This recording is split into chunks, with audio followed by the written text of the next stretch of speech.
ఈ వ్యక్తి గన్ను తీసి చెరువు ఒడ్డున ఉన్న తన కొడుకును చంపాలని చూస్తాడు.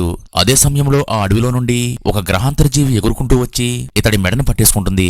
చూస్తుండగానే మరొక గ్రహాంతర జీవి ఎగురుకుంటూ వచ్చి ఇతడి వీపును పట్టుకుంటుంది. అయితే ఈ విచిత్ర జీవులు ఇతడి రక్తాన్ని పీల్చేస్తూ ఉండడంతో భయంతో ఈ వ్యక్తి కాపాడమంటూ అరుస్తూ తన కొడుకు దగ్గరికి వస్తాడు. అయితే అప్పటికే ఆ జీవులు ఇతడి శరీరంలో ఉన్న రక్తాన్నంతా పీల్చేస్తూ ఉంటాయి. దీంతో ఇతడు రక్తం కోల్పోవడం వల్ల మరణిస్తాడు. అప్పుడు ఇతడి కొడుక్కి భయం వేసి గన్ను తీసుకుని ఆ విచిత్ర జీవులను ఎదిరించాలనుకుంటాడు. కానీ అప్పటికే ఆ గ్రహాంతర జీవులు ఇతడిని కూడా చంపేస్తాయి. మరుసటి రోజు అదే అడవికి ఈ వ్యక్తి కొంతమంది పిల్లలతో ట్రిప్ కోసం వస్తాడు. అయితే ఇతడు కాస్త ముందుకు వెళ్ళగా ఇతడికి అక్కడ ఒక వ్యాన్ కనపడుతుంది. దీంతో ఇతడు ఆ వ్యాన్ దగ్గరికి వెళ్లి ఎవరైనా ఉన్నారా అంటూ అరుస్తూ ఉంటాడు. ఆ తరువాత ఇతడు వెనక్కి తిరిగి చూడగా ఇతడికి దూరంగా చెరువు దగ్గర చనిపోయి పడి ఉన్న శవాలను చూసి తమ స్కూల్ పిల్లలు అక్కడికి వెళ్లారు అనుకుని అక్కడికి వెళ్లకూడదు, త్వరగా వెనక్కి వచ్చేయండి అంటూ అరుస్తూ ఉంటాడు. కానీ ఎవరూ పలకకపోవడంతో ఇతడు నేరుగా ఆ చెరువు ఒడ్డుకు వెళ్తాడు.